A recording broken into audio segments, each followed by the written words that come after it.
Assalamualaikum warahmatullahi wabarakatuh. Perkenalkan, nama saya Ari dari kelas C6, Program Studi Teknik Industri, Fakultas Teknik, Universitas Pelita Bangsa. Pada kesempatan kali ini saya akan mempresentasikan mengenai tugas ulangan tengah semester saya dari mata kuliah Otomasi Industri. Pertama, bagaimana konsep dari otomasi industri? Sistem produksi terbagi menjadi dua kategori, yaitu fasilitas yang berupa pabrik, mesin-mesin produksi, peralatan perkakas, dan peralatan handling, dan lain-lain. Kemudian, sistem pendukung, yaitu rangkaian aturan atau prosedur yang digunakan suatu perusahaan untuk menyelesaikan masalah antara masalah teknis dan logistik yang terkait agar memenuhi standar kualitas. Dari hal ini bisa diambil pengertian otomasi industri adalah teknologi yang berhubungan dengan penerapan sistem mekanis, elektronik, dan juga sistem informasi yang berdasarkan komputer untuk bisa mengoperasikan dan juga mengendalikan produksi perusahaan. Dalam perkembangannya, otomasi industri menggunakan teknologi yang mencakup untuk meningkatkan produksi, keadaan mesin, perakitan otomasi, robot industri, sistem penanganan, kemudian penyimpanan biaya, bahan otomasi, dan juga sistem inspeksi otomasi, dengan tujuan untuk mengendalikan kualitas sistem komputerisasi guna merencanakan, mengumpulkan data, dan proses pengambilan keputusan untuk mendukung aktivitas manufaktur perusahaan. Merupakan sebuah contoh dari otomasi industri tersebut, yaitu alat las robot. Soal yang kedua, jelaskan rangkaian listrik seri dan paralel beserta kekurangan dan kelebihannya. Rangkaian seri adalah rangkaian alat atau alat listrik yang disusun secara berderet. Kelebihan rangkaian seri yaitu: yang pertama, proses pembuatan atau perakitan mudah; yang kedua, hemat biaya; yang ketiga, kemudahan saat melakukan pemeriksaan. Selanjutnya yaitu kekurangan dari rangkaian seri tersebut. Yang pertama, jika salah satu komponen rusak, maka komponen akan mengalami kerusakan juga, atau mati semuanya. Jadi, kemudian terjadi perbedaan nyala terang jika terdapat beberapa lampu yang digunakan. Yang ketiga, penggunaan listrik tidak efisien karena hambatan total besar.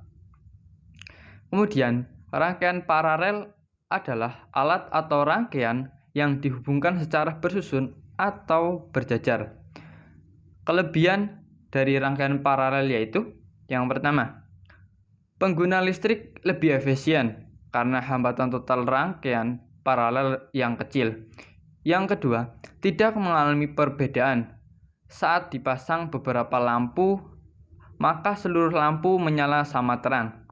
Yang ketiga, jika salah satu lampu atau komponen rusak, maka lampu atau komponen yang lain tetap menyala atau berfungsi karena masing-masing bekerja secara bebas tanpa dipengaruhi komponen lain. Sedangkan kekurangan komponen paralel adalah: yang pertama, cara pembuatan yang rumit karena banyak percabangan. Yang kedua, borosnya biaya karena membutuhkan komponen yang banyak seperti kabel dan saklar. Yang ketiga, semakin banyak percabangan, maka kuat arus akan menurun. Di samping ada gambar tentang dari rangkaian seri dan rangkaian paralel. Pada tiap bulan kita melakukan pembayaran listrik. Bagaimana kita menghitung berapa rupiah atau penggunaan listrik tersebut? Sebagai Contoh, ada sebuah soal sebagai berikut. Sebuah rumah berlangganan listrik dari PLN. Rumah tersebut menggunakan 4 lampu tel masing-masing 10 watt, menyala 5 jam sehari. Satu buah TV 80 watt menyala 10 jam sehari. 2 buah kipas angin masing-masing 25 watt menyala 6 jam per hari. 1 buah kulkas 75 watt menyala 24 hari. Dan 1 buah setrika 150 watt menyala 2 jam sehari. Jika harga 1 kWh yang ditetapkan oleh PLN adalah Rp500, berapakah rekening yang harus dibayar selama 1 bulan? Kita pada perhitungan kali ini akan menggunakan perhitungan energi yang dilakukan dengan rumus W sama dengan P kali T, di mana W sama dengan energi, P sama dengan daya, dan T kecil sama dengan waktu. Diketahui tarif per kWh yaitu Rp500. Kemudian kita jabarkan, kita breakdown menjadi beberapa, yaitu energi listrik yang digunakan sehari-hari. Yang pertama, 4 lampu 10 watt digunakan 5 jam sehari, sama dengan 200 watt-hour atau sama dengan 0,2 kWh. Yang kedua, 1 TV kali 80 watt digunakan 10 jam sehari atau 800 watt-hour atau 0,8 kWh. Yang kedua, 2 kipas angin masing-masing 25 watt kali 6 jam yang digunakannya setiap harinya, sama dengan 300 watt-hour atau 0,3 kWh. Yang selanjutnya, 1 kulkas dengan 75 watt yang digunakan 24 hari atau sama dengan 1800 watt-hour atau 1,8 kWh. 1 setrika kali 150 watt yang digunakan 2 jam sehari atau sama dengan 300 watt per hour atau 0,3 kWh. Jumlahnya yaitu 3,5 kWh. Rekening listrik yang harus dibayar selama 1 bulan adalah, kita ketahui bahwa tarif 1 kWh yang ditentukan oleh PLN yaitu Rp500. Jadi kita kalikan 3,5 kWh kali Rp500. Kemudian kita menentukan adalah 1 bulan atau 30 hari. Jadi kalikan 30 hari sama dengan Rp52.500. Apakah energi bisa diperbarui atau tidak bisa diperbarui? Berikan penjelasan dan uraiannya. Sumber energi merupakan segala sesuatu di sekitar makhluk hidup yang dapat menghasilkan energi dari skala kecil hingga skala besar. Energi yang dihasilkan dari sumber energi ini nantinya bisa dimanfaatkan oleh manusia untuk bertahan hidup. Dalam Kamus Besar Indonesia, energi merupakan kemampuan untuk melakukan kerja atau daya yang dapat digunakan untuk melakukan berbagai kegiatan. Dalam hal ini, sumber energi digolongkan menjadi 2. Yang pertama, sumber energi dapat diperbarui adalah sumber energi yang jumlah kapasitasnya di alam tidak akan habis-habis walaupun dipakai terus-menerus. Contohnya seperti air, angin, panas bumi, biomasa, dan sinar matahari. Yang kedua, sumber energi tidak dapat diperbarui adalah sumber energi yang ada di alam yang jika digunakan terus-menerus maka akan habis, dan untuk pembentukannya pula kembali membutuhkan jangka waktu yang panjang. bahkan ratusan tahun, bahkan ribuan tahun. Contoh dari sumber energi tidak dapat diperbarui yaitu yang pertama, minyak bumi, batu bara, gas bumi. Jelaskan mengenai transformator dari cara kerja, fungsi, dan kegunaannya, dan jelaskan kenapa alat-alat listrik memerlukan transformator. Transformator atau trafo adalah sebuah alat listrik yang dapat mengubah taraf tegangan AC ke taraf yang lain. Maksud dari pengubahan taraf tersebut diantaranya seperti menurunkan tegangan AC dari 220 volt AC ke 12 volt AC ataupun menaikkan tegangan dari 110 volt AC ke 220 volt AC.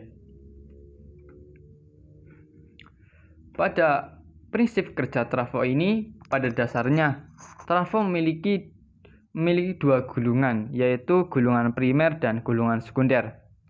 Untuk kebanyakan transformator, kumparan kawat berinsulasi ini melilit besi yang disebut inti.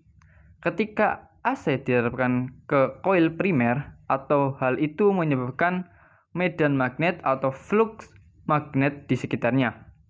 Kekuatan medan magnet atau densitas flux magnet dipengaruhi oleh jumlah arus listrik yang menciptakan dioda. Semakin besar arus listrik, semakin besar medan magnet. Fluktuasi medan magnet yang terjadi pada kumparan pertama atau primer menginduksi GGL atau kekuatan gerak listrik pada kumparan kedua atau sekunder, dan ada kelebihan daya dari kumparan primer ke kumparan sekunder. Dengan demikian, tingkat tegangan listrik ini telah berubah dari tegangan rendah ke tegangan lebih tinggi, atau dari tegangan tinggi ke tegangan lebih rendah. Sedangkan inti besi pada trafo umumnya merupakan kumpulan lempeng besi tipis yang diisolasi dan ditempel berlapis-lapis untuk memperlancar aliran flux magnet yang disebabkan oleh kumparan arus listrik dan suhu panas yang sering terjadi. Dan pada gambar dijelaskan mengenai gambar dari transformator tersebut, yaitu ada NP atau tegangan primer dan NS atau tegangan sekunder. Kemudian dari fungsi transformator, yang pertama distribusi dan transmisi listrik, yang kedua rangkaian kontrol, dan yang ketiga adalah rangkaian pengatur frekuensi.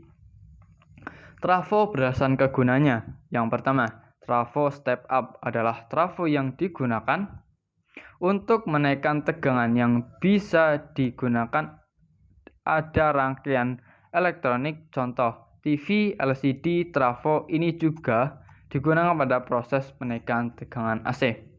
Yang kedua, trafo step down adalah kebalikan dari trafo step up, yaitu menurunkan tegangan. Trafo ini biasa ditemui pada amplifier speaker aktif. Yang ketiga, trafo PLN. Trafo ini sangat berfungsi untuk menaikkan daya, menurunkan daya, dan masih banyak lagi fungsi trafo PLN yang lainnya. Yang keempat, trafo arus. Trafo ini berfungsi untuk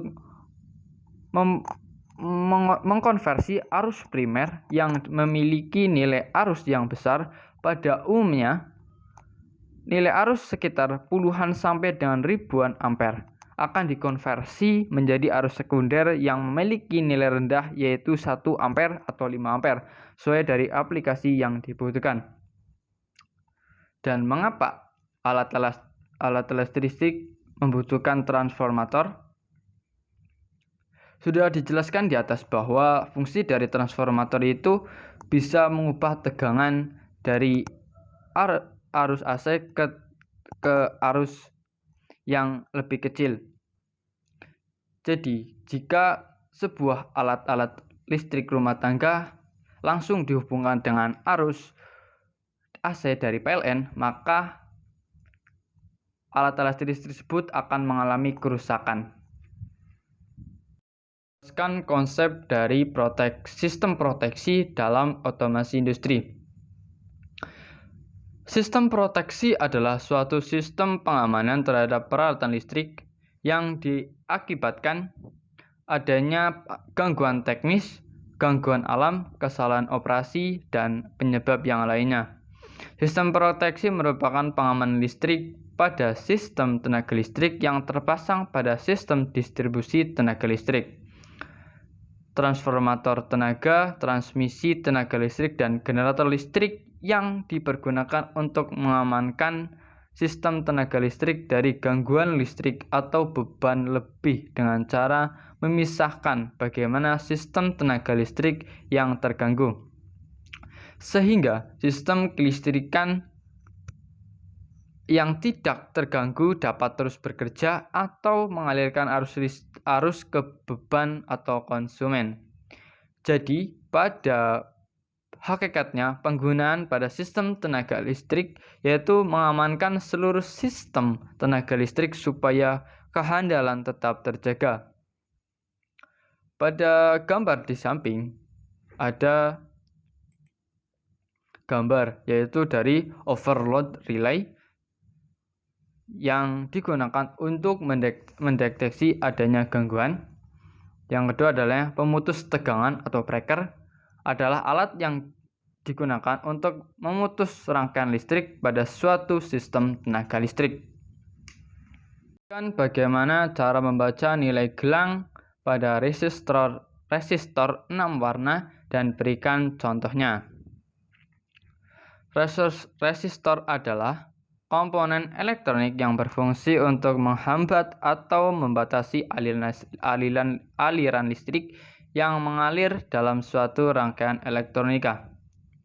Pada gambar di samping dijelaskan tentang simbol dari resistor tersebut.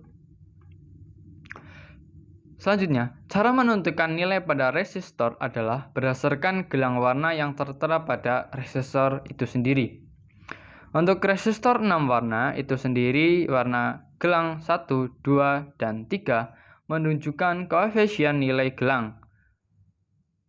Gelang nomor 4 sebagai pengali atau multiplier, dan gelang kelima sebagai ambang batas toleransi, sedangkan untuk gelang nomor 6 menunjukkan koefisien suhu. Berikut dua ini adalah tabel acuan yang digunakan untuk menentukan nilai pada resistor. Kemudian, contoh soal pembacaan resistor.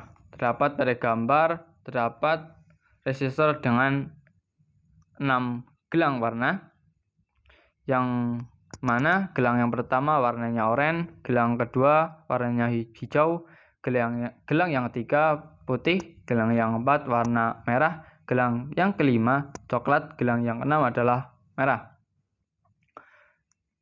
Dengan memperhatikan tabel nilai warna di atas, maka kita akan memperoleh nilai sebagai berikut. Yang pertama, gelang yang 1 sama dengan oranye sama dengan 3. Gelang kedua, hijau sama dengan 5. Gelang ketiga, warna putih dengan nilai 9. Gelang keempat, warna merah dengan nilai sama dengan 102. Gelang kelima yaitu warna coklat sama dengan 1%. Gelang keenam warna merah sama dengan 50 ppm. Jadi nilai resistornya adalah 359 kali 102 sama dengan 359 kali 100 sama dengan 35.900 sama dengan 35,9 k ohm atau kurang lebih 1% 50 ppm.